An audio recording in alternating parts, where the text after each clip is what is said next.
Est-ce que vous vous demandez souvent pourquoi vous n'arrivez pas à être heureux? Pourquoi vous n'arrivez pas à laisser entrer le bonheur dans votre vie?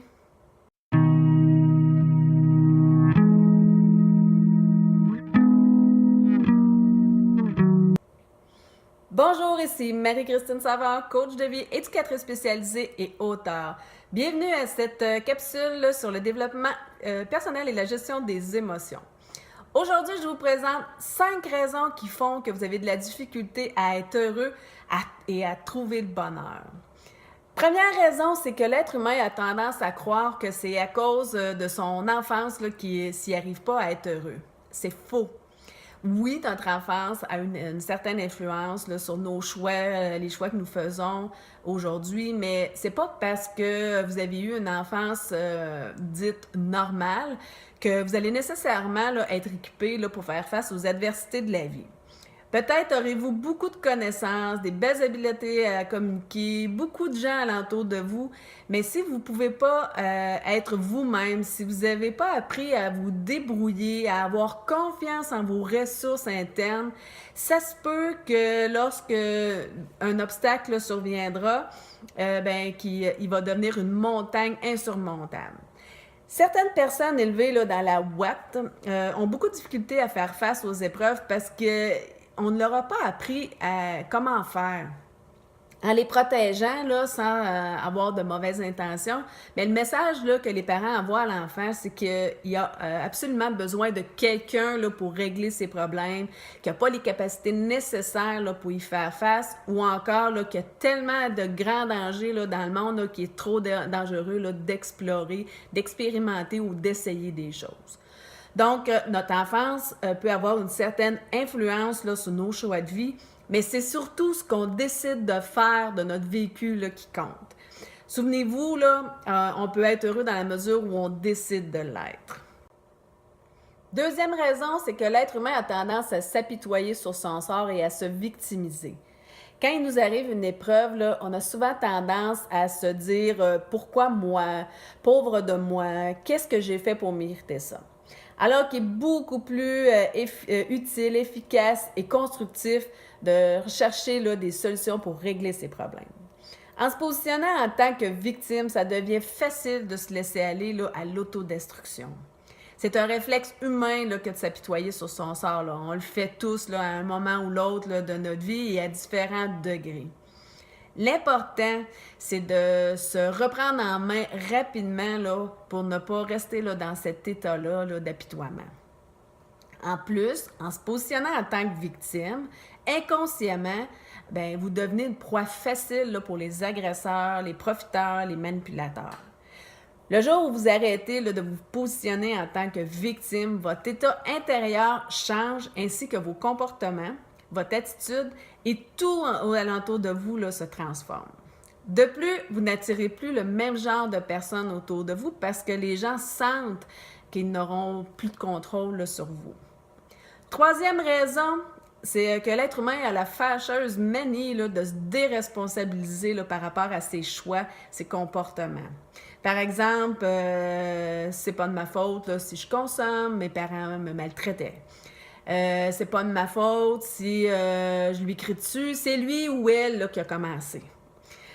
C'est certain là, qu'il est plus facile là, de mettre le blâme là, sur l'autre là, que d'assumer là, la pleine responsabilité là, de ses choix. On choisit pas là, dans quelle famille on est. Par contre, on peut décider là, de ce qu'on veut faire de sa vie, même si on n'a pas eu là, les meilleurs modèles là, familiaux. Il y a tellement là, d'autres modèles là, que vous pouvez décider de suivre. Là. Sa responsabilité, là, ça ne signifie pas là, qu'on doive se blâmer. Ça signifie seulement là, que c'est nous, que c'est nous, là, la plupart du temps, inconsciemment, là, qui nous faisons souffrir. À partir du moment où on comprend là, qu'on est responsable de notre malheur, bien, il devient plus facile de prendre la responsabilité de notre bonheur. Il devient plus facile de comprendre là, que c'est à nous là, de se prendre en main et de changer là, des choses dans notre vie, particulièrement là, dans notre façon de penser, pour faire croître là, notre bonheur. Quatrième raison, c'est qu'en fait, là, les gens là, n'ont pas conscience là, de tout le pouvoir là, qu'ils ont sur leur vie. Ils n'ont pas conscience là, des choix, des actions là, qu'ils peuvent poser là, parce qu'ils ont la croyance là, qu'ils sont condamnés là, à suivre là, ce qu'on leur a dit de faire, parce qu'ils n'ont pas su se défaire là, des fausses croyances là, qu'on leur a imposées là, dans leur passé et même là, dans leur vie présente. Moi-même, là, ça m'a pris beaucoup de temps là, avant de comprendre là, toute la reprise de contrôle là, que je pouvais avoir là, sur ma vie juste en modifiant ma façon de penser, mes perceptions puis mes croyances. Un enfant, là, il est dépendant de son environnement parce qu'il n'a pas les capacités là, pour être autonome. Mais rendu adulte, là, il en est tout autrement. Vous avez la possibilité de vous défaire de ces fausses croyances-là, des croyances là, complètement erronées là, pour les remplacer là, par des idées là, plus réalistes, qui s'adaptent là, à la nouvelle réalité. Puis là, je dis pas que ça se fait du jour au lendemain, mais en sachant comment vous y prendre, avec du temps, du travail et de la persévérance, vous pouvez y arriver. Si j'ai été en mesure de le faire moi-même, c'est que vous aussi, vous pouvez y arriver. Cinquième raison, eh bien, comme je viens de le mentionner, bien, ça demande du temps, des efforts et de la persévérance. Et beaucoup de gens ne sont pas prêts à consacrer là, ce temps et ces efforts-là pour guérir ses blessures, faire le deuil avec le passé, se défaire de ces fausses croyances-là pour aller là, vers le chemin du bonheur. D'autant plus que ces croyances-là sont ancrées là, depuis longtemps. Plus ils sont ancrés depuis longtemps, bien, plus il est difficile de s'en défaire.